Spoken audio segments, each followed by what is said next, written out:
നമസ്കാരം. എൻ്റെ പേര് അരുൺ. എൻ്റെ കൂടെ ഉള്ള സഞ്ജയ് ആണ്. ഞങ്ങള് നെറ്റ്വർക്ക് പ്രോഗ്രാമിംഗ് പഠിക്കണതാണ്. അപ്പോൾ ഞങ്ങളുടെ ജേർണി ഡോക്യുമെന്റ് ചെയ്യാനാണ് ഉദ്ദേശിക്കുന്നത്. So welcome to our be be part of our journey to. എന്തെങ്കിലും ഇൻഫർമേഷൻ ഉപകാരപ്പെട്ടത് നിങ്ങൾക്ക് കിട്ടിയാൽ ഞങ്ങൾക്കും സന്തോഷം. സോ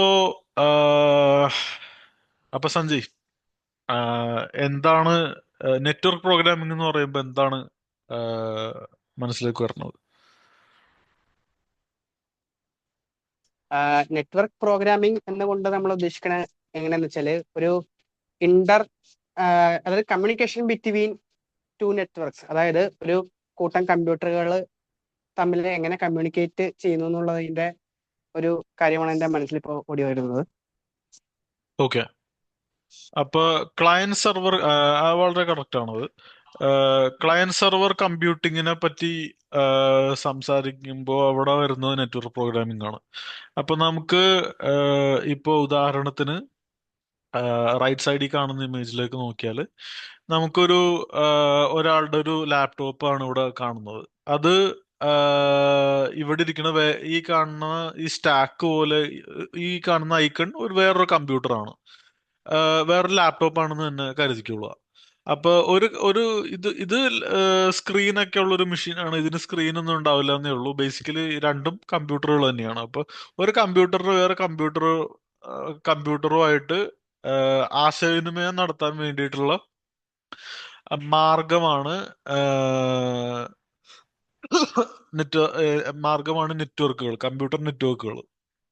അപ്പോ സോറി. ഓക്കെ. അപ്പോ നമ്മള് നമുക്ക് പലപ്പോഴും നമ്മളിപ്പോ നിത്യജീവിതത്തിൽ ഒഴിവാക്കാൻ പറ്റാത്ത ഒന്നാണ് ക്ലയന്റ് സെർവർ കമ്പ്യൂട്ടിങ്. അതായത് ഈ പറയുന്ന കമ്പ്യൂട്ടറുകൾ തമ്മിലുള്ള വിനിമയം എന്ന് പറയുന്ന പ്രക്രിയ തന്നെ നമുക്ക് ഇന്ന് യാതൊരു തരത്തിലും അവോയ്ഡ് ചെയ്യാൻ, അതിനെ ഒഴിവാക്കാൻ കഴിയാത്തതാണ്. ഇപ്പൊ ഉദാഹരണത്തിന് നമ്മൾ ഗൂഗിൾ പേ എന്ന് പറയുന്ന സർവീസായിട്ട്, ഇല്ലെങ്കിൽ ഫോൺ പേ അല്ലെങ്കിൽ പേ ടി എം ഇതുപോലത്തെ യു പി ഐ ആപ്പുകളായിട്ട് ഒരുപാട് നമ്മൾ ഡിപ്പെൻഡന്റ് ആണെന്ന്.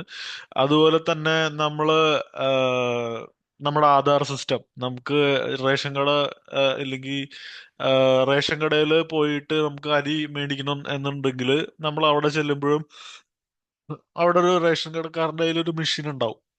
ആ മെഷീൻ സർക്കാരിന്റെ സെൻട്രലൈസ്ഡ് കമ്പ്യൂട്ടറിലേക്ക്, വേറൊരു മെഷീനിലേക്ക് ആശയവിനിമയം നടത്തിയതിനു ശേഷമാണ് നമുക്ക് റേഷന്റെ സാധനങ്ങൾ ഒക്കെ തരുന്നത്. അതുപോലെ തന്നെ ഒരു ടാക്സി വിളിക്കണമെന്നുണ്ടെങ്കിൽ നമ്മൾ ഉപയോഗിക്കുന്ന ഊബർ, നമ്മൾ ഉപയോഗിക്കുന്ന സോഷ്യൽ മീഡിയ, അതിപ്പോ നിങ്ങൾ വീഡിയോ കണ്ടുകൊണ്ടിരിക്കുന്ന യൂട്യൂബ് ഉൾപ്പെടെ എല്ലാം വർക്ക് ചെയ്യുന്നത് ക്ലയന്റ് സെർവർ കമ്പ്യൂട്ടിംഗ് ഉപയോഗിച്ചിട്ടാണ്. അപ്പൊ നമ്മൾ സംസാരിക്കുന്ന നെറ്റ്വർക്ക് പ്രോഗ്രാമിംഗ് എന്ന് പറയുന്നത് അതിന്റെ ഒരു സൂപ്പർ സെറ്റാണ്. ഈ അല്ലെങ്കിൽ അയ്യോ, ഞാൻ പറഞ്ഞത് തെറ്റാണെന്ന് തോന്നുന്നു. എനിവേ, ബേസിക്കലി ഞാൻ ഉദ്ദേശിച്ചെന്ന് വെച്ചാൽ വെബിന്റെ, അതായത് ഇന്റർനെറ്റ് എന്ന് പറയുന്ന സാധനത്തിന്റെ സൂപ്പർ സെറ്റ്, അതിനേക്കാളും വലിയ സൂപ്പർ സെറ്റ് ആണ്, അതിൻ്റെലും വലിയ സൂപ്പർ സെറ്റ് ആണ് നെറ്റ്വർക്ക് പ്രോഗ്രാമിംഗ് എന്ന് പറയുന്നത്. നെറ്റ്വർക്ക് പ്രോഗ്രാമിംഗിന്റെ ഒരു വകഭേദമാണ് ഇന്റർനെറ്റ്. അല്ലെങ്കിൽ ഇന്റർനെറ്റിന്റെ പവർ ചെയ്യുന്നത് നെറ്റ്വർക്ക് പ്രോഗ്രാമിംഗ് ആണ്. ഓക്കെ. അപ്പൊ എങ്ങനെയായിരിക്കും ഒരു കമ്പ്യൂട്ടർ, ഇപ്പൊ ഈ കാണുന്ന ഈ ലാപ്ടോപ്പ് ഈ കാണുന്ന സെർവറിലേക്ക് കമ്മ്യൂണിക്കേറ്റ് ചെയ്യുന്നത്, ആശയവിനിമയം നടത്തുന്നതെന്ന് ചോദിച്ചാൽ എങ്ങനെയായിരിക്കും ഒരു തപാൽ ആപ്പീസ് ഉപയോഗിച്ച് നമ്മളൊരു തപാൽ അയക്കുന്നത്? ആ ഒരു അനാലജി ഉപയോഗിച്ച് നമുക്ക് വേണമെന്നുണ്ടെങ്കിൽ മനസ്സിലാക്കിയെടുക്കാൻ ശ്രമിക്കാൻ പറ്റും ഇതിനെ. അപ്പോ എല്ലാ കമ്പ്യൂട്ടറുകൾക്കും ഒരു ആധാർ കാർഡ് പോലൊരു നമ്പർ ഉണ്ട്. മാക് അഡ്രസ് എന്നാണ് അതിനെ പറയുന്നത്. ഓക്കെ. അത് എല്ലാ ഡിവൈസസിനും ഉണ്ടാവും. അതുപോലെ തന്നെ ആഹ്, വേറൊരു ഇപ്പോ വേറൊരു അഡ്രസ് ഉണ്ടാവും. ആ കമ്പ്യൂട്ടർ നിൽക്കുന്ന ലൊക്ക ഏരിയനെ പറ്റി, ഏത് നെറ്റ്വർക്കിലേക്കാണ്, ഏത് ലോക്കൽ നെറ്റ്വർക്കിലാണ് കണക്റ്റഡ് ആയിട്ടുള്ളത് എന്നുള്ള IP അഡ്രസ്സും ഉണ്ടാവും. ഓക്കെ. ആഹ് ഈ രണ്ട് സാധനം നമ്മുടെ സ്ട്രീറ്റ് അഡ്രസ് ആണ്. സ്ട്രീറ്റ് അഡ്രസ്സും വീട്ട് നമ്പറും ആണെന്ന് നമുക്ക് വേണമെന്നുണ്ടെങ്കിൽ അനാലജിക്കലി പറയാം. മാക് അഡ്രസ് വീട്ട് നമ്പറാണ്. IP അഡ്രസ് ഒരു സ്ട്രീറ്റ് അഡ്രസ് ആണ്. അതിനുശേഷം അപ്പൊ നമുക്കൊരു തപാൽ അയക്കണമെന്നുണ്ടെങ്കിൽ നമ്മൾ എന്ത് ചെയ്യും? നമ്മള് തപാൽ ഓഫീസിൽ പോയി തൊട്ടടുത്ത തപാൽ ഓഫീസിൽ പോയിട്ട് ആ തപാൽ ഇടും. അത് എങ്ങനെയാണ് റൂട്ട് ചെയ്യുന്നത്? ഡെസ്റ്റിനേഷൻ കൺട്രി അല്ലെങ്കിൽ ഡെസ്റ്റിനേഷൻ സ്റ്റേറ്റിലേക്കാണ് ആദ്യം പോവുക. അവിടുന്ന് തൊട്ട് ലോവർ ലെവൽ ബ്രാഞ്ചിലേക്കായിരിക്കും പോവുക. അവിടുന്ന് തൊട്ട് ലോവർ ലെവൽ ബ്രാഞ്ചിലേക്കായിരിക്കും പോവുക. അവിടുന്ന് പിന്നെ ഡിസ്ട്രിബ്യൂട്ട് ചെയ്ത് സ്ട്രീറ്റിലേക്കും സ്ട്രീറ്റ് കണ്ടെത്തി അവിടുന്ന് വീട്ട് നമ്പർ കണ്ടെത്തി അങ്ങോട്ടായിരിക്കും തപാല് ഡെലിവർ ചെയ്യുന്നത്. ഇങ്ങനെയാണ് ഇന്റർനെറ്റിലും ആഹ് നമ്മുടെ നമ്മൾ അയക്കുന്ന വിവരങ്ങള് ഇന്റർ കമ്പ്യൂട്ടറുകൾ തമ്മിൽ ആശയവിനിമയം നടക്കുന്നത്, ആഹ് വിവര കൈമാറ്റം നടത്തുന്നത് ഈ രീതിയിൽ തന്നെയാണ്. അപ്പോ ആഹ് നമുക്ക് ഒരു മാക് അഡ്രസ് ഉണ്ടാവും, ഒരു IP അഡ്രസ് ഉണ്ടാവും, ഒരു പോർട്ട് ഉണ്ടാവും. ഈ മൂന്ന് കാര്യങ്ങൾ ഉപയോഗിച്ചിട്ടാണ് ഇന്റർനെറ്റ് മുഴുവൻ ട്രാവൽ ചെയ്ത് ഇത് സെർവറിൽ എത്തുകയും സെർവർ കിട്ടിയ ആ റിക്വസ്റ്റിന് ഒരു റെസ്പോൺസ് പ്രൊഡ്യൂസ് ചെയ്ത് തിരിച്ച് ഔട്ട്പുട്ട് ചെയ്ത് നമുക്ക് അത് തരുകയും ചെയ്യുന്നത്. ഓക്കെ. അപ്പോ നമ്മൾ ഇന്ന് കാണാൻ പോകുന്ന പ്രോഗ്രാം, അതിനു മുമ്പ് ഇത് ഇത് ഞാൻ പറഞ്ഞ പോലെ നമ്മള് ഇന്റർനെറ്റ് ഇതൊരു ഹൈ വളരെ എളുപ്പമുള്ള, അല്ലെങ്കിൽ എളുപ്പമുള്ള എന്നുള്ളതല്ല, ഒരു ഹൈ ലെവൽ പ്രോഗ്രാമിംഗ് അല്ല നമ്മളിത് ഈ ഈ ഒരു സീരീസിൽ നമ്മൾ കാണാൻ പോകുന്നത്. നമ്മള് നെറ്റ്വർക്ക് പ്രോഗ്രാമിംഗ് വെച്ചിട്ടായിരിക്കും ചെയ്യാൻ പോകുന്നത്. അപ്പൊ ഇവിടെ ഒരു API വിളിച്ച് ഡാറ്റ എടുത്ത് ഷോ ചെയ്യുക അങ്ങനത്തെ കാര്യങ്ങളായിരിക്കില്ല നമ്മൾ ഇവിടെ ചെയ്യുക. More of like DNS resolve ചെയ്ത് IP അഡ്രസ് എടുക്കുന്നു, അതിനകത്തേക്ക് കണക്ട് ചെയ്യുന്നു. ഇല്ലെങ്കിൽ നമ്മുടെ ലോക്കൽ IP അഡ്രസ് ലിസ്റ്റ് ചെയ്തിട്ട് അതിൽ നിന്ന് ഒരു IPv6 IPv4 IP എടുത്തിട്ട് ഒരു പോർട്ടിലേക്ക് ബൈൻഡ് ചെയ്ത് ലിസൺ ചെയ്യുന്നു. അതുപോലത്തെ ലോ ലെവൽ ടാസ്കുകളായിരിക്കും നമ്മൾ കാണുന്നത്. ഓക്കെ. അപ്പോ ഇന്നത്തെ ആദ്യത്തെ പ്രോഗ്രാം ഇതാണ്. ഞാൻ ഫോളോ ചെയ്യുന്നത് ബീജിന്റെ ഗൈഡാണ്. ബീജ് ബീജ് എന്ന് വിളിപ്പേരുള്ള ഒരു ഡെവലപ്പർ ഉണ്ട്. പുള്ളിയുടെ പ്രോഗ്രാംസ് എല്ലാം ഓപ്പൺ സോഴ്സ് ആണ് ഞാൻ ഈ കാണിക്കുന്നത് എല്ലാനും. പുള്ളിയുടെ നെറ്റ്വർക്കിംഗ് ഗൈഡിന്റെ ഉള്ളില് ബീച്ച് സോക്കറ്റ് പ്രോഗ്രാമിംഗ് എന്ന് പറഞ്ഞിട്ടൊരു ഓപ്പൺ സോഴ്സ് ഗൈഡ് ഉണ്ട്. ഇതിലെ കണ്ടന്റ് ആയിരിക്കും നമ്മൾ ഗോ ത്രൂ ചെയ്യാൻ പോകുന്നത്. അപ്പോ ഈ പുള്ളിയുടെ പേര്, യഥാർത്ഥ നാമം ഞാൻ ഓർക്കുന്നില്ല. ബ്രയാൻ എന്നാണ്, ബ്രയാൻ ഹോൾ എന്നാണ് പുള്ളിയുടെ യഥാർത്ഥ നാമം. അപ്പൊ ബീജ് എന്നാണ് പുള്ളിനെ പൊതുവെ ഇന്റർനെറ്റിൽ വിളിക്കുന്നത്. പുള്ളി ഒന്നിലധികം പുസ്തകങ്ങൾ എഴുതിയിട്ടുണ്ട്. അതിൽ ആദ്യം എഴുതിയത് ഇത് സോക്കറ്റ് പ്രോഗ്രാമിങ്ങിനെ പറ്റിയുള്ള ഈ ബുക്കാണ്. ഇതിലെ ബുക്ക് എനിക്ക് തോന്നുന്നു റീപബ്ലിഷിങ്ങിനോ അതിനോ ഒന്നും അവൈലബിൾ അല്ല. പക്ഷെ പ്രോഗ്രാംസ് ഓപ്പൺ സോഴ്സ് ആണ്, നമുക്ക് മോഡിഫൈ ചെയ്യാം, അതിനെ പറ്റി കണ്ടന്റ് ഉണ്ടാക്കാം, എന്തും ചെയ്യാം. സോ അതാണ് നമ്മൾ ഇവിടെ ചെയ്യാൻ ഉദ്ദേശിക്കുന്നത്. അപ്പൊ എല്ലാവരും മിക്കവാറും നിങ്ങൾ ഇത് ഓൾറെഡി പ്രോഗ്രാമിംഗ് കുറച്ച് അറിയുന്ന ആൾക്കാരെ ടാർഗറ്റ് ചെയ്താണ് ഞാൻ ഈ വീഡിയോ ഉണ്ടാക്കുന്നത്.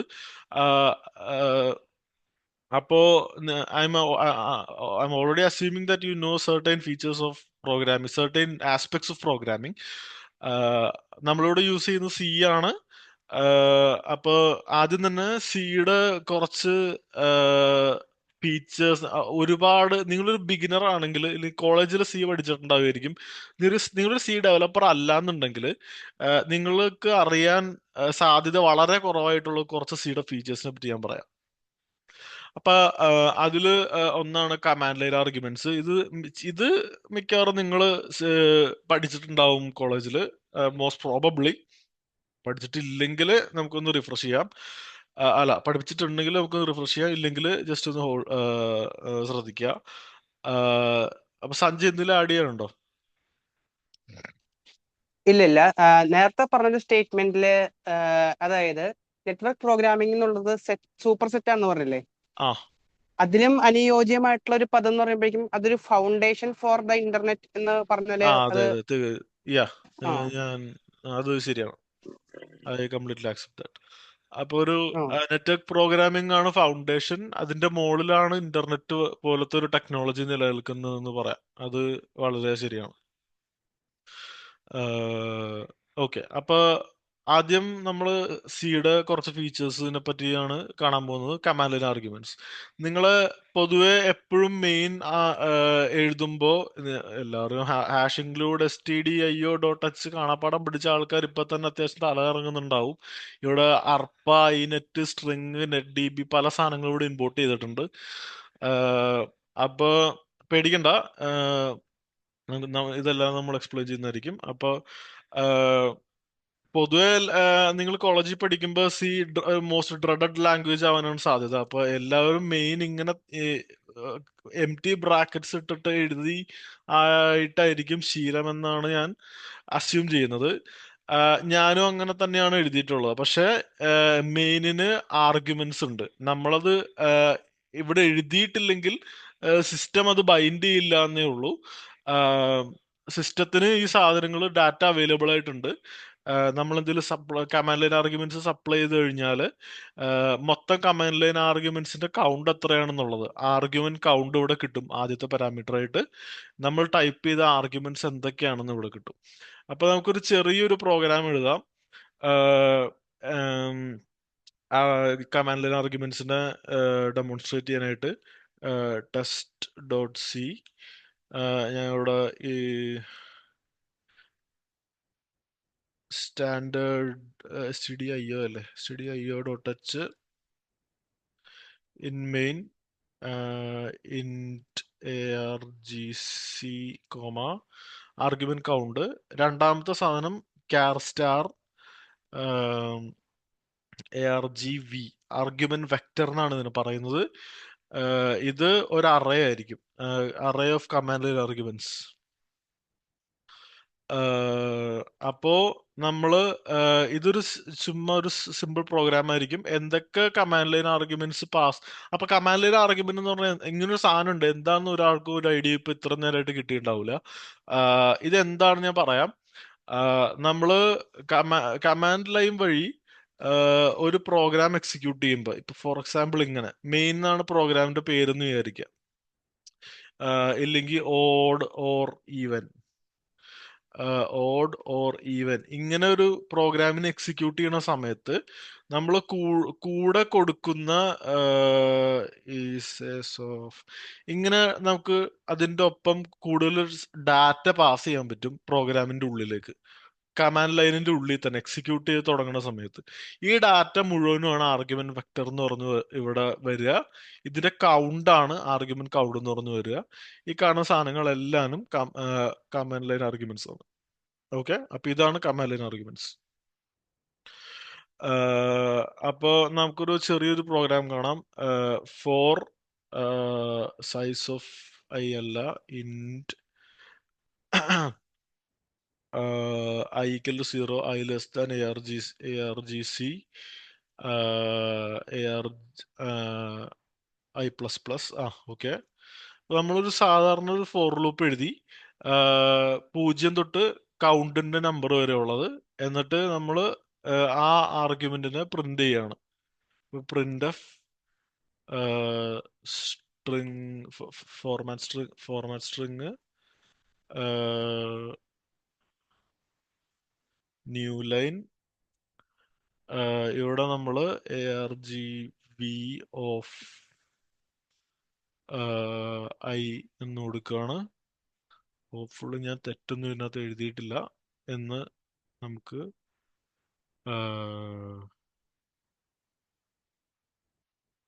ഹോപ്പ് ചെയ്യാം. Add executable test.c.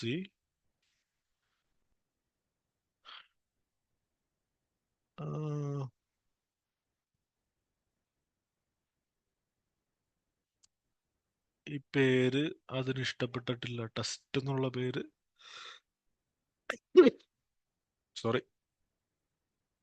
നമുക്കിപ്പോ ടെസ്റ്റ് 2 എന്നാക്കാം.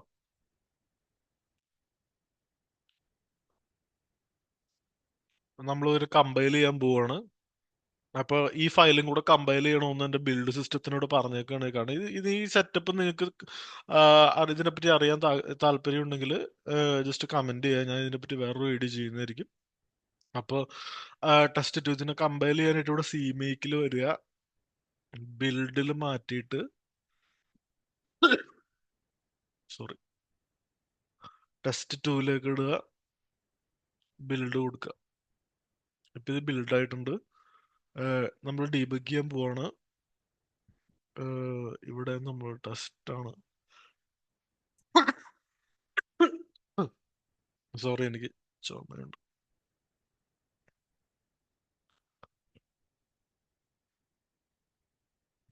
ഓ സോറി, ഒരു സാധനം കൂടെ മാറ്റാനുണ്ട്.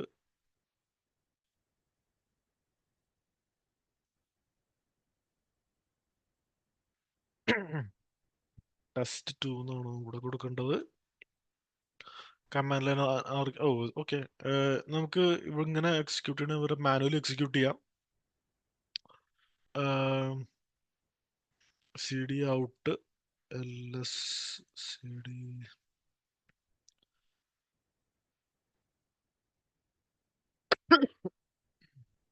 സോറി.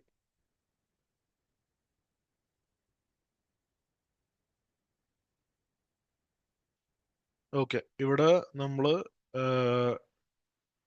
ടെസ്റ്റ് 2 എക്സിക്യൂട്ട് ചെയ്തു. അപ്പൊ നമുക്ക് ആ എക്സിക്യൂട്ടബിളിന്റെ പേര് മാത്രം പ്രിന്റ് ആയി വന്നു. ഓക്കെ, അപ്പൊ നമ്മൾ ഒന്ന് കമാൻഡ് ലൈൻ ആർഗ്യുമെന്റ് ആയിട്ട് ഒന്നും കൊടുത്തില്ലെങ്കിൽ ആ എക്സിക്യൂട്ടബിളിന്റെ പേര് മാത്രമായിട്ട് വരും. അപ്പൊ ആർഗ്യുമെന്റ് കൗണ്ട് എപ്പോഴും മിനിമം 1 ആയിരിക്കും എപ്പോഴും. അതിലൊരിക്കലും 0 ആവില്ല അത്. സിയിൽ ഓക്കെ, ഹൈ ലെവൽ ലാംഗ്വേജിൽ അങ്ങനെയല്ല. ഞാനിവിടെ ഇപ്പൊ അരുൺ ആൻഡ് സഞ്ജയ്. അപ്പൊ നമുക്കിവിടെ കാണാം ടെസ്റ്റ് 2 എന്ന് വന്നു, അരുൺ എന്ന് വന്നു, സഞ്ജയ് എന്ന് വന്നു. അപ്പൊ ഇതാണ് കമാൻഡ് ലൈൻ ആർഗ്യുമെന്റ്സ്. ഇനി നമുക്ക് കാണാനുള്ളത് ജനറിക് എറർ കോഡാണ്. ഇതിനെപ്പറ്റി ഞാൻ പ്രോഗ്രാം എഴുതി ഡെമോൺസ്ട്രേറ്റ് ചെയ്യാനുള്ള ഒരു ഇത് എനിക്കായിട്ടില്ല. ബട്ട് ഗ്ലോബൽ എറർ കോഡ്, അതായത് നമ്മൾ എറർ ഡോട്ട് എച്ചിനകത്ത് പോയി കഴിഞ്ഞാൽ ഈ എറർ ERR നോ, ഇത് ഏത് ഹെഡറിലായിരുന്നു ഞാൻ മറന്നത്. Global error code mode C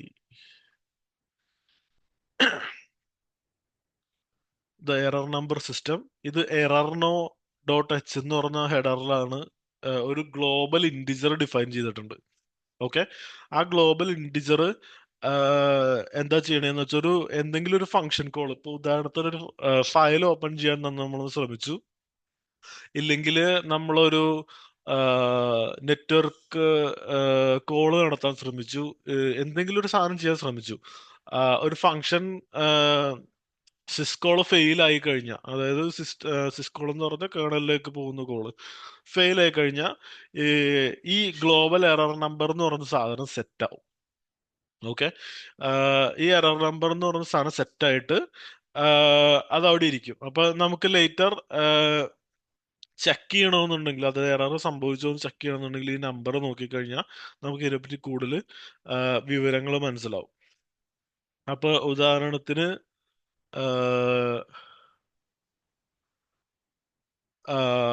ഇവിടെ ഈ കാണുന്നതെല്ലാം ഒരു എറർ കോഡുകളാണ്. ഓക്കെ, നമ്മള് ഈ നോൺ എക്സിസ്റ്റന്റ് ഫയൽ ഓപ്പൺ ചെയ്യാൻ നോക്കി, എഫ് ഓപ്പൺ വെച്ചിട്ട് ഓപ്പൺ ചെയ്യാൻ നോക്കി കഴിഞ്ഞാല് നമുക്കിവിടെ ഫയൽ സ്റ്റാർ കിട്ടും എന്ന അസംഷനിലാണ് ഇവിടെ പോയിരിക്കുന്നെങ്കിലും ഇത് ഈ എഫ് ഓപ്പൺ നള്ളാണെന്നുണ്ടെങ്കിൽ നമുക്ക് ഈ എറർ നമ്പർ ഉണ്ടാവും. ഇവിടെ പ്രിന്റ് ചെയ്ത് കഴിഞ്ഞാൽ ആ എറർ നമ്പർ കിട്ടും. ഓക്കെ, അപ്പൊ അതാണ് global error code, global error number എന്ന് പറയുന്നത്. പിന്നെ ERR എന്ന് പറഞ്ഞിട്ടൊരു ഹെഡർ ഉണ്ട്. എന്റെ എന്റെ എന്ന് പറഞ്ഞാൽ ബീജിന്റെ ആദ്യത്തെ പ്രോഗ്രാമാണിത്. ഇതില് ARR.h ഇത് ഞാൻ സ്ലൈറ്റ്ലി മോഡിഫൈ ചെയ്തിട്ടുണ്ടെന്ന് തോന്നുന്നു. ഈ ERRX ഞാൻ ആഡ് ചെയ്തതാണ്. അപ്പൊ ERR.h എന്ന് പറഞ്ഞ ഹെഡറിന്റെ അണ്ടറിൽ രണ്ട് ഫങ്ഷൻസ് ഉണ്ട്. ERR എന്ന് പറഞ്ഞ ഫംഗ്ഷൻ ഉണ്ട്, ERRX എന്ന് പറഞ്ഞ ഫംഗ്ഷൻ ഉണ്ട്. അപ്പൊ ഉദാഹരണത്തിന് ഇപ്പൊ ഇവിടെ ഈ ഗെറ്റ് ADDR info എന്ന് പറഞ്ഞ ഒരു കേർണൽ കോളാണ്, അതൊരു സിസ്കോളാണ്. അപ്പൊ സിസ്കോള് വന്നിട്ടുണ്ടെങ്കിൽ അവിടെ ആ എക്സിറ്റ് കോഡിന് ഉപയോഗിക്കാൻ നമുക്ക് ഫെയിലിയർ എന്ന് പറഞ്ഞിട്ട് റിട്ടേൺ ആവും. അപ്പൊ അതിനു വേണ്ടിയിട്ടാണ് ERR ഉപയോഗിക്കുന്നത്. നമ്മള് മാനുവലി സെമാൻറ്റിക്കലി വാലിഡ് ആയിട്ടുള്ള ഒരു സ്റ്റേറ്റ്മെന്റ്, സെമാൻറ്റിക്കൽ എറർ കാരണമാണ് നമ്മൾ നമ്മുടെ പ്രോഗ്രാമിനെ എക്സിറ്റ് ചെയ്യുന്നത് എങ്കിൽ നമ്മൾ ERRX ആയിരിക്കും ഉപയോഗിക്കുക. കാരണം ഇവിടെ സെമാൻറ്റിക്കൽ എററിന് നമ്മൾ ERR ഉപയോഗിച്ചു കഴിഞ്ഞാൽ, അതായത് ലോജിക്കൽ എററിന് ഇത് ഈ ഈ ഫംഗ്ഷൻ ആക്ച്വലി ഇന്റേണലി ഞാൻ നേരത്തെ പറഞ്ഞ ഗ്ലോബൽ എറർ നമ്പറിന് ഉപയോഗിക്കുന്നുണ്ട്, ഈ ERRX ഉപയോഗിക്കുന്നില്ല. അപ്പോ അത് പ്രൊഡ്യൂസ് ചെയ്യുന്ന മെസ്സേജിൽ തെറ്റ് വരും. ഇപ്പൊ ഇവിടെ ERR ഇട്ട് കഴിഞ്ഞാൽ സക്സസ് എന്ന് പറഞ്ഞൊരു തെറ്റായിട്ട് കാണിക്കും, ഇത് എറർ ആണെങ്കിലും മെസ്സേജിൽ ഡിസ്പ്ലേ ചെയ്യുന്ന മെസ്സേജിൽ. പിന്നെ ടൈപ്പ് പണ്ണിങ് എന്ന് പറഞ്ഞിട്ടൊരു കാര്യമുണ്ട് സിയില്. അതും ബിഗിനേഴ്സ് ഒന്നും കേട്ടിട്ടുണ്ടാവാൻ സാധ്യതയില്ല. ഇത് ഡെവലപ്പേഴ്സിന് തന്നെ അവർ മാത്രം അവർക്കൊക്കെ അറിയാവുന്ന ഒരു സാധനമായിരിക്കും. ടൈപ്പ് പണ്ണിങ് എന്ന് പറഞ്ഞു കഴിഞ്ഞാൽ ഇപ്പൊ ഉദാഹരണത്തിന് ഈ കാണുന്ന ഒരു ടൈപ്പ് പണ്ണിങ് സ്റ്റേറ്റ്മെന്റ് ആണ്. നമ്മള് ഇതിന്റെ ഈ AIADDR പി എന്ന് പറഞ്ഞ പോയിന്ററിന്റെ ഉള്ളില് AIADDR എന്ന് പറഞ്ഞ അഡ്രസ് ഇൻഫോ അഡ്രസ് എന്നാണ് ഇതിന്റെ ഒരു പേര്. ഇതിന് നമ്മള് ഇതിന്റെ ടൈപ്പ് നോക്കിക്കഴിഞ്ഞാൽ സോക്കഡർ ആണ്, സോക്കഡർ സ്റ്റാർ ആണ്. ഓക്കെ, നമ്മൾ ഇതിനെ കാസ്റ്റ് ചെയ്യാണ് സോക്കഡർ ഇൻ സ്റ്റാർ ആയിട്ട്. ഇവിടെ ഇത് വേറെ ടൈപ്പാണ്, അണ്ടർസ്കോർ ഇൻ എന്ന് പറഞ്ഞ സഫിക്സ് ഇവിടെ വന്നേക്കുന്നത് ഇത് വേറെ ടൈപ്പാണെന്ന് കാണിക്കാൻ വേണ്ടിയിട്ടാണ്. ബട്ട് സ്റ്റിൽ നമ്മൾ കാസ്റ്റ് ചെയ്യുമ്പോൾ എന്താണ് ഇത്, ഇവിടെ ഒരു കാസ്റ്റ് നടക്കുന്നുണ്ടെങ്കിലും അല്ല, ഇവിടെ ബേസിക്കലി ഒന്നും നടക്കുന്നില്ല. അതാണ് വാസ്തവം. നമ്മുടെ കോഡ് ഇവിടെ സോക്കഡർ ഇൻ സ്റ്റാർ ആയിട്ട് ഈ വേരിയബിളിനെ നമുക്ക് ഉപയോഗിക്കാം. ഇവിടെ ഒന്നും നടക്കുന്നില്ല. ഈ AIADDR എന്ന് പറയുന്ന വേരിയബിൾ ലൊക്കേഷനിൽ കിടക്കണ ബിറ്റ് പാറ്റേൺ അങ്ങനെ തന്നെ വേറെ രീതിയിൽ ഇന്റർപ്രറ്റ് ചെയ്യാണ് ചെയ്യാൻ പോണത് ഇവിടെ. അതായത് ഇനി തൊട്ട് ഈ വേരിയബിൾ, ഈ IPv4 എന്ന് പറഞ്ഞ വേരിയബിളില് സോക്കഡർ ഇൻ എന്ന് പറഞ്ഞ സ്ട്രക്റ്റ് ആയിട്ട് വേണം ഈ ബിറ്റ് പാറ്റേണിന് ഐഡന്റിഫൈ ചെയ്യാൻ എന്ന് നമ്മൾ പറയുന്ന എന്ന് നമ്മൾ കമ്പൈലറിനോട് പറയുകയാണ് ഇവിടെ ചെയ്യുന്നത്. അപ്പൊ ഇത് വളരെ അൺസേഫ് ആണ്. ടൈപ്പ് പണ്ണിങ് കറക്റ്റ് ആയിട്ട് ഡിസൈൻ ചെയ്തിട്ടുള്ള ടൈപ്പുകൾക്ക് എഗെയിൻസ്റ്റ് ആയിട്ട് മാത്രമേ ചെയ്യാൻ പാടുള്ളൂ, അല്ലാണ്ട് ചെയ്ത് കഴിഞ്ഞാൽ റൺ ടൈം എറർ കിട്ടും. അപ്പോ Sanjay feel free to interrupt. എന്തെങ്കിലും പറയാനുണ്ടോ? ഇല്ല, ഇല്ല തെറ്റുകളോ? കണ്ടിന്യൂ ചെയ്തോളൂ. ഓക്കെ, അതായത് ഇവിടെ കാസ്റ്റ് ചെയ്യുകയാണ്, അതായത് സോക്ക് ADDR ഇൻലോട്ട് നമ്മൾ അതെ കാസ്റ്റ് ചെയ്ത് കൊടുക്കുകയാണ്. അതെ ആ അതെ. അപ്പൊ ഇവിടെ ഉള്ള സ്പെഷ്യാലിറ്റി എന്താന്ന് വെച്ചാല് നമ്മള് ആഹ് ഇപ്പോ ഇത് രണ്ടും രണ്ട് ടൈപ്പ് ആണല്ലോ. അതായത് ഇത് സോക്കഡർ ആണ്, നമ്മൾ കാസ്റ്റ് ചെയ്യുന്നത് സോക്കഡർ ഇന്നിലേക്കാണ്. അപ്പൊ ആഹ് ഇവിടെ ഇവിടെ ബേസിക്കലി ഇവിടെ ഒന്നും നടക്കുന്നില്ല എന്നുള്ളതാണ്. മനസ്സിലായോ? ഈ ബിറ്റ് ഈ ഡാറ്റ ഈ മെമ്മറി ലൊക്കേഷനിൽ കിടക്കുന്ന ഡാറ്റ അങ്ങനെ തന്നെയാണ് സോക്കഡർ ഇന്നായിട്ട് ട്രീറ്റ് ചെയ്യുന്നത്. മനസ്സിലായോ? അതായത് ഇപ്പൊ മനസ്സിലായി. പക്ഷെ C++ പോലത്തെ ലാംഗ്വേജസിൽ അങ്ങനെയല്ല. നമ്മൾ ഒരു സാധനം കാസ്റ്റ് ചെയ്ത് കഴിഞ്ഞാൽ നമുക്ക് കാസ്റ്റ് ഡിഫൈൻ ചെയ്യാൻ പറ്റും. അറ്റ്ലീസ്റ്റ് C# പറ്റും. അപ്പൊ നമ്മള് ഇങ്ങനെ ഒരു കാസ്റ്റ് ഇട്ടു എന്ന് വിചാരിച്ചിട്ട് ചിലപ്പോ അതിന്റെ പുറകിൽ ഒരു ഫംഗ്ഷൻ വർക്ക് ചെയ്യുന്നുണ്ട്, എന്നിട്ട് ആ, അതിനെ മാനുവലി എടുത്ത് നമുക്ക് മാറ്റാനൊക്കെ പറ്റും. പക്ഷെ ഇവിടെ അങ്ങനെയല്ല.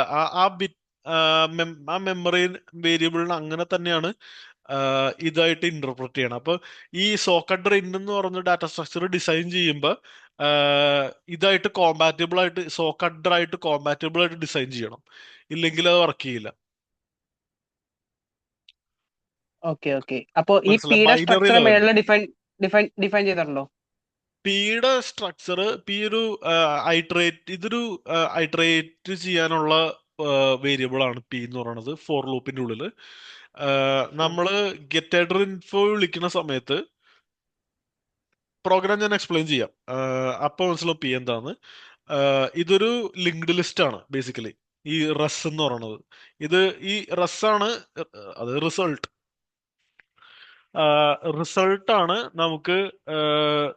ഞാനിവിടെ ഗൂഗിൾ.com എന്ന് പറഞ്ഞിട്ട് ഇത് കമാൻഡ് ലൈൻ ആർഗ്യുമെന്റ്, ആദ്യത്തെ കമാൻഡ് ലൈൻ ആർഗ്യുമെന്റ്. ഇപ്പൊ നമ്മൾ ഉദാഹരണത്തിന് ഗൂഗിൾ.com എന്നാണ് നമ്മൾ അടിച്ചതെന്ന് വിചാരിക്കുക. ഗൂഗിൾ.comന്റെ IP അഡ്രസ്സുകൾ എല്ലാവരും റിസോൾവ് ചെയ്ത് കൊണ്ടുവരാനുള്ള കോൾസ് ആണ് ഈ get ADDR info, get address info എന്നാണ് ഇതിനെ പറയാം. അപ്പൊ അത് ഫുൾ പോപ്പുലേറ്റ് ചെയ്യുന്നത് ഒരു ലിങ്ക്ഡ് ലിസ്റ്റ് ആയിട്ട് ഈ RISലായിരിക്കും. ഓക്കെ. അപ്പൊ നമ്മള് ആദ്യം പിയിലേക്ക് RIS സ്റ്റോർ ചെയ്യുന്നു. പിന്നെ കാണുന്നത്, എന്നിട്ട് ഇത് എക്സിക്യൂട്ട് ചെയ്യും. ഫോർ ലൂപ്പ് എക്സിക്യൂട്ട് ചെയ്യുമല്ലോ. അതിനുശേഷം ഇൻക്രിമെന്റ് സ്റ്റേറ്റ്മെന്റ് എന്ന് പറഞ്ഞു കഴിഞ്ഞാൽ, അല്ല, ചെക്ക് ചെയ്യുന്നത് നള്ളാണോ എന്നുള്ളത്. അത് ഏറ്റവും അവസാനം ലിങ്ക്ഡ് ലിസ്റ്റിന്റെ അവസാനം നള്ളായിരിക്കുമല്ലോ. അപ്പൊ നള്ളാണോ എന്നാണ് ചെക്ക് ചെയ്യണം. എക്സിറ്റ് കണ്ടീഷൻ അതാണ്. നള്ളല്ലെങ്കിൽ കണ്ടിന്യൂ ചെയ്യണം, നള്ളാണെന്നുണ്ടെങ്കിൽ എക്സിറ്റ് ചെയ്യണം. P equal to PRO AI next. ഇത് ചെയ്യുന്നത് എന്താന്ന് വെച്ചാൽ, പീന്റെ ഉള്ളിൽ, അതായത് ഈ റസിന്റെ ഉള്ളില്, പീക്കൽ റസ് എന്നാണ് എഴുതിയേക്കണത്. അപ്പൊ റസിന്റെ ഉള്ളില് AI നെക്സ്റ്റ് എന്ന് പറഞ്ഞ നോഡ് ഉണ്ട്. ഓക്കെ.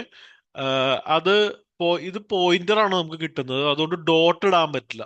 ഡോട്ട് ഇട്ടാ അത് റൺ ടൈം എറർ ആണ്. അപ്പോ ആഹ്, എനിക്ക് തോന്നുന്നു ഇവിടെ ഡോട്ട് ഇട്ടാൽ ചിലപ്പോൾ കമ്പൈൽ ടൈം എറർ തന്നെ കിട്ടും. അതെ അതെ, കമ്പൈൽ ടൈം എറർ തന്നെ കിട്ടും. പോയിന്റർ ആയതുകൊണ്ട് പോയിന്ററിന്റെ ഉള്ളിലെ സാധനങ്ങൾ ആക്സസ് ചെയ്യാൻ അപ്പൊ ഈ നമ്മൾ ഉപയോഗിക്കുന്നതാണ് ഈ ആരോ. അപ്പൊ ആരോ ഇട്ട് കഴിഞ്ഞാൽ ഇത് ഡീറെഫറൻസ് ആക്സസ് ആണ്. അതായത് ഇതിന്റെ ഹീപ്പിൽ പോയിട്ട് നോക്കിയിട്ട് അത് ചെയ്യും, നേരിട്ട് ചെയ്യണതിനും പകരം. അപ്പൊ AI നെക്സ്റ്റ് എന്ന് പറഞ്ഞ നോഡിനെ എടുക്കുകയാണ്. അപ്പോ ആ നോഡിന്റെ ഉള്ളില് ആ, ഓ സോറി, നീ ചോദിച്ചത് ഇതിനെ പറ്റിയാണല്ലേ, അഡ്രനെ പറ്റിയാണല്ലേ. അല്ല, ആ, എ നെക്സ്റ്റ് എന്ന് ഇപ്പൊ പറഞ്ഞത് അടുത്ത നോഡ് എന്നാണോ അതോ എ നെക്സ്റ്റ് എന്ന് പറഞ്ഞോണ്ടാണോ? അടുത്ത നോഡ് അല്ലേ? അടുത്ത നോഡാണ്, അടുത്ത നോഡാണ്. അതെ അതെ. ആ, അപ്പൊ ഇത് ഐട്രേറ്റ് ചെയ്യാൻ വേണ്ടിയിട്ടാണ് ആ ലിങ്ക്ഡ് ലിസ്റ്റിനെ ട്രാവേഴ്സ് ചെയ്യണത്, ഈ ഫോർ ലൂപ്പ് ചെയ്യണത്. അതെ അതെ. ട്രാവേഴ്സ് ആ. എന്ന് പറഞ്ഞ വാക്ക് ഉപയോഗിക്കാമെന്ന് അറിയില്ല, ട്ര- ബട്ട് ഐട്രേറ്റ് അതായത് ഓരോ നോഡിനെയും വിസിറ്റ് ചെയ്ത് പോവുക. അതെ അതെ, വിസിറ്റ് ചെയ്യുക. അതെ അതെ. അപ്പൊ ആ, ആ, നമ്മളിവിടെ AI ഹെഡർ എന്ന് പറഞ്ഞ സാധനത്തിന് പണ്ണ് ചെയ്തിട്ടാണ് സോക്കറ്റ് ഡ്രിന്നിലേക്ക് ആക്കുന്നത്. ഓക്കെ. പിന്നെ അടുത്തത് പോയിന്റർ DK എന്ന് പറയും. ആ, അത് നമുക്ക് ഇവിടെ കാണാൻ പറ്റുന്ന സാധനമാണ്. അതായത് ഈ inet എൻടോപ്പ് എന്ന് പറഞ്ഞൊരു ഫംഗ്ഷൻ ഉണ്ട്. ഈ ഫംഗ്ഷൻ എന്താ ചെയ്യണതെന്ന് ഞാൻ പിന്നെ പറയാം. ബട്ട് ഈ ഫംഗ്ഷൻ എക്സ്പെക്ട് ചെയ്യുന്ന മൂന്നാമത്തെ ആർഗ്യുമെന്റ്, അതായത് ഈ ബഫിന്റെ ടൈപ്പ് ക്യാർ സ്റ്റാർ ആണ്. ഓക്കെ. അപ്പൊ പക്ഷേ ഇവിടെ ഞാൻ സപ്ലൈ ചെയ്തേക്കുന്നത് ഒരു ക്യാറാണ്. അതെ, സോറി, ക്യാർ അറേ ആണ്. ഇതൊരു കോൺസ്റ്റന്റ് ആണ്, ഈ inet6 അഡ്രസ് ലെങ്ത് എന്ന് പറയുന്നത്, അഡ്രസ് സ്ട്രിംഗ് ലെങ്ത് എന്ന് പറയുന്നത്. അപ്പോ ഇതൊരു ക്യാർ സ്റ്റാർ അല്ല. അപ്പൊ ഇതൊരു അറയാണ്. അപ്പോ അത് സ്റ്റാറ്റിക് അറയാണ്. അപ്പൊ സ്റ്റാറ്റിക് അറയാണെങ്കിൽ ഇത് ഡീകേ ചെയ്ത് പോയിന്റർ ആയിട്ടായിരിക്കും ഇത് അതിന്റെ ഉള്ളിലേക്ക് പാസ് ആവുക, ഇത് പോയിന്റർ അല്ലെങ്കിൽ പോലും. അപ്പൊ ഇവിടെ കമ്പൈൽ ടൈം എറർ ഇല്ല. ഇവിടെ ഇത് എക്സ്പെക്ട് ചെയ്യുന്നത് ഒരു പോയിന്റർ ആണെങ്കിൽ പോലും ഇവിടെ കണ്ടോ, ഇവിടെ ക്യാർ സ്റ്റാർ എന്നാണ് കിടക്കുന്നത്. അപ്പൊ ഇതിനെയാണ് പോയിന്റർ, ഈ array to pointer D K എന്ന് പറയും. അതായത് ഈ അറേ ഒരു പോയിന്റർ ആയിട്ട് ഡി കെ ചെയ്യാണ്. നമുക്ക് രണ്ടു തരം ഡി കെയിങ് ഉണ്ട്. Decay pointer decaying in C നടിച്ചു നോക്കാം. അപ്പോ നമുക്ക് രണ്ടുതരം ഡിക്കേയിങ് ഉണ്ട്. Passing to functions, assignment, exceptions, practical work around. ആ first array to pointer D K ഉണ്ട്. പിന്നെ ഫങ്ഷൻ ഡി കെ ഉണ്ട്. അതെന്താ ഇവിടെ കാണിക്കാത്തതെന്ന് എനിക്ക് മനസ്സിലായില്ല. Function to function D K, അങ്ങനെ എന്തോ ഒരു ഡി കെയും കൂടി ഉണ്ട്. Function to pointer D K എന്ന് പറഞ്ഞിട്ട് ഒരു ഡി കെയും കൂടി ഉണ്ട്. അതായത് ഒരു ഫംഗ്ഷനെ വോയിഡ് സ്റ്റാർ ആയിട്ട് നമുക്ക് നമുക്ക് ഈ ഇതേപോലെ തന്നെ ഒരു ഫംഗ്ഷന്റെ പേര് പാസ് ചെയ്ത് കഴിഞ്ഞാൽ അത് ആ ഫംഗ്ഷന്റെ പോയിന്റർ ആയിട്ട് പാസ്സാവും.